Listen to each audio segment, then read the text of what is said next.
Welcome back dear students. आज के video में हम बात करने वाले हैं कंप्यूटर प्रोग्राम जब हमें बनाना है C++ का।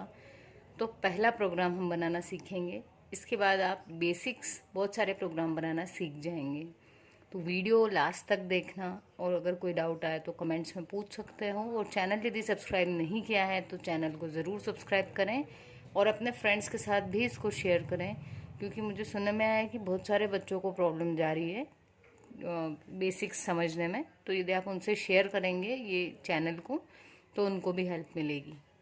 चलिए हम शुरू करते हैं। तो देखो, जब भी हम C++ में कोई प्रोग्राम बना रहे हैं तो आपको क्या करना है, ये हैश का सिंबल है। इसमें आपको इस प्रोग्राम में दो फाइल्स को इंक्लूड करना होता है। तो हम लिखते हैं hash include iostream dot H, और ये वाले जो ब्रैकेट्स बनते हैं जिसको हम लेस देन और ग्रेटर देन का सिंबल कहते हैं, वाले ब्रैकेट्स को एंगल ब्रैकेट भी कहते हैं, इन्हें यूज़ करेंगे हम। फिर हम लिखते हैं दूसरी line include conio dot H. पहले मैं प्रोग्राम लिख देती हूँ फिर हम उसको समझेंगे, ठीक है।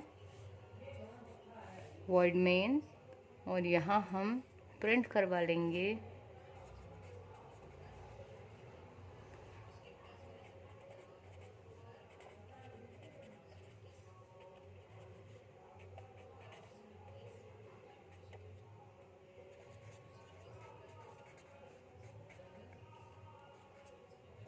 चलिए हमने अपना प्रोग्राम लिख लिया है, छोटा सा प्रोग्राम है।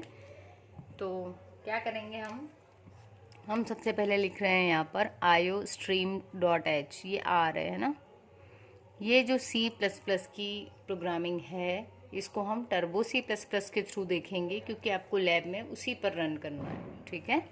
तो यहाँ आपको एक चीज़ जो ध्यान में रखना है कि ये सारे जो लेटर्स लिखे हुए हैं ये छोटी ABCD में लिखे हुए हैं, ठीक है। लोअर केस कहते हैं छोटी ABCD को। तो उसमें लिखा हुआ है, अगर आप इसमें से किसी भी लेटर को, सिर्फ इसको आप कुछ भी लिख सकते हो, ये जो दो कोटेशन के अंदर जो लिखा है यहाँ आप कुछ भी लिख सकते हो, लेकिन इससे बाहर जितनी भी चीज़ें हैं इनको आपको ऐसे के ऐसे ही लिखना है। तो अब हम समझते हैं कि हम इन चीज़ों को लिख क्यों रहे हैं। देखिए, जब भी हम कोई प्रोग्राम बनाते हैं तो हमको क्या चाहिए होता है, उसका आउटपुट, और हम उसमें क्या देते हैं, उस प्रोग्राम में कुछ इनपुट। तो ये वाला जो फाइल है, ये वाली फाइल किसको हैंडल करती है, इनपुट और आउटपुट को, handles input and output. Input को i/p लिखें तो समझ जाना ये इनपुट है और ये आउटपुट। तो इस वाली फाइल को लिख देने से क्या हो रहा है, ये देखो, ये जो है ये एक फंक्शन है आउटपुट देने के लिए। ये क्या करता है, इस फंक्शन के बाद ये दो लेस देन के सिंबल लगाओगे और दो कोट्स लगाओगे, इस कोट्स में जो भी लिखोगे उसको ये आउटपुट पे प्रिंट करवा देगा। तो अब क्योंकि हम जानते हैं कि कंप्यूटर जो है वो खुद से उसको कुछ भी नहीं आता, हमें क्या करना पड़ता है, उसको इंस्ट्रक्शन देना पड़ता है। तो कंप्यूटर को ये भी नहीं मालूम है कि ये सी आउट है क्या, तो इसलिए हमने ये फाइल इंक्लूड की है जो बताती है उसको कि इस सी आउट का मतलब क्या है। अगर ये फाइल नहीं होती तो सी आउट का मतलब क्या है, उसके लिए हमको बहुत सारी कोडिंग लिखना पड़ती, ठीक है। तो हमको वो कोडिंग ना लिखना पड़े इसलिए हमने क्या किया है, वो जिस फाइल में लिखी हुई है उस फाइल को हमने इसमें इंक्लूड करवा लिया है। तो इंक्लूड करवाने के लिए क्या लिखते हैं, हैश इंक्लूड। ये देखो यहाँ फिर लिखा है हैश इंक्लूड। तो एक फाइल हमने ली है, एक बार में एक ही फाइल को इंक्लूड कर सकते हैं, इसलिए हमने इसमें किया है iostream। यहाँ पर I और O का मतलब है इनपुट और आउटपुट, और स्ट्रीम मतलब कि जहाँ पर हमारा डेटा टेम्परेरीली कलेक्ट होता है। जैसे यदि आपको आपका नाम लिखना है, जैसे मैंने लिखा माय नेम इज़ HP, हर्ष पालीवाल, है ना। तो ये जो HP था, यदि हम सिर्फ इनपुट में HP देते हैं कभी, तो ये इनपुट स्ट्रीम थी, वो पहले पूरा डेटा लेता फिर कंप्यूटर को देगा। ऐसे ही जब कंप्यूटर कुछ चीज़ को आउटपुट दे रहा है जैसे इसको, तो ये पहले आउटपुट स्ट्रीम पे पूरा दे देगा एक एक बिट करके, और जब पूरा कलेक्ट हो जाएगा तब वो एकदम से प्रिंट करेगा उसको, ठीक है।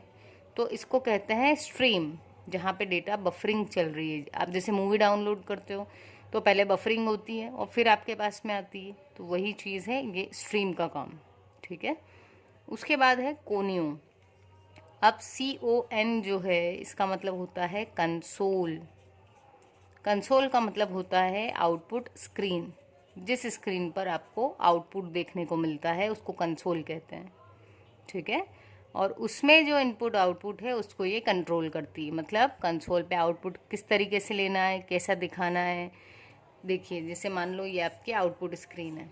अब एक तरीका है कि आप आउटपुट यहाँ दिखा दो, या दूसरा तरीका है आप इधर कहीं दिखाओ। तीसरा है कि आप कंटिन्यू दिखाते जाएं। चौथा तरीका हो सकता है कि एक लाइन के नीचे दूसरी लाइन बताएं। तो बहुत सारे तरीके हैं। तो उसको कौन कंट्रोल करता है? कोनियो, ठीक है। साथ में ही स्क्रीन को रोक के रखना है कब तक, वो भी कौन डिसाइड करेगा? कंसोल इनपुट आउटपुट, ठीक। तो इसका जो फंक्शन हमने यूज़ किया है वो है गेट CH। ये फंक्शन क्या करता है, जब तक कि हम कोई सा की को प्रेस ना कर दें कीबोर्ड में, तब तक कि ये स्क्रीन को रोक के रखता है। अगर ये नहीं लगाएंगे तो क्या होगा, कंप्यूटर आपको आउटपुट देगा ये लिखा हुआ, और इतनी फास्ट देगा कि आप देख भी नहीं पाएंगे। तो जब हम प्रोग्राम बना रहे हैं और आउटपुट नहीं देख पाएंगे तो हमें कैसे पता चलेगा कि प्रोग्राम चला या नहीं चला? तो उसको थोड़ी देर रोकने के लिए हम क्या करते हैं, गेट CH फंक्शन लगा देते हैं। तो ये कब तक रोक के रखता है स्क्रीन को, जब तक आप कोई और की को प्रेस ना कर दो। कोई सी भी की, कंप्यूटर में बहुत सारी कीज़ होती कीबोर्ड में, ठीक है। तो कोई भी की को आप जब प्रेस करेंगे तो फिर से हम अपने एडिटर पर आ जाएंगे। तो ये है हमारा प्रोग्राम। अब हमने ये समझ लिया, ये भी समझ चुके हैं, ये सी आउट जो है ये आउटपुट देने का काम करता है, ये आउटपुट देता है और ये स्क्रीन को होल्ड करके रखता है, ठीक है। Screen holding function. तो वैसे इसका काम ये नहीं है स्क्रीन होल्ड करना, इसका काम है कोई कैरेक्टर को रीड करना, पर हमने उसको किस तरीके से यूज़ कर लिया, स्क्रीन को रुकवा के रखने में। अब हमारा जो बचा है वो है वॉइड मेन। तो जो मेन है, इस फंक्शन से ही प्रोग्राम का एग्जीक्यूशन शुरू होता है। मतलब प्रोग्राम रन होना जो शुरू होता है वो इस फंक्शन से शुरू होता है। तो इसको हम बोल सकते हैं starting point of execution. Execution मतलब होता है रन होना, है ना, प्रोग्राम एग्जीक्यूट करना, रन करना। तो यहाँ से हमारा प्रोग्राम एग्जीक्यूट होना शुरू होता है। ये ज़रूरी है कि इस फंक्शन का नाम हमेशा मेन लिखा जाए। यहाँ पर हमने वॉइड लिखा है, इसका मतलब ये फंक्शन कोई वैल्यू, कोई नंबर आपको रिटर्न नहीं देगा।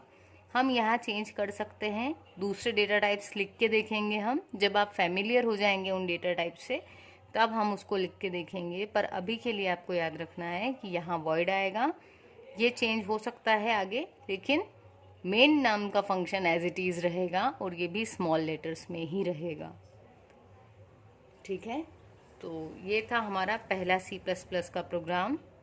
अब हम नेक्स्ट बात करेंगे, एक वीडियो में बना दूंगी कि टर्बो C++ में यदि हम इसी प्रोग्राम को लिखते हैं तो उसको रन कैसे करेंगे, क्या स्टेप्स होंगी रन करने की, ठीक है। तो ये वीडियो ज़रूर देख लेना और अपने फ्रेंड्स के साथ भी शेयर करना। मिलते हैं नेक्स्ट वीडियो में।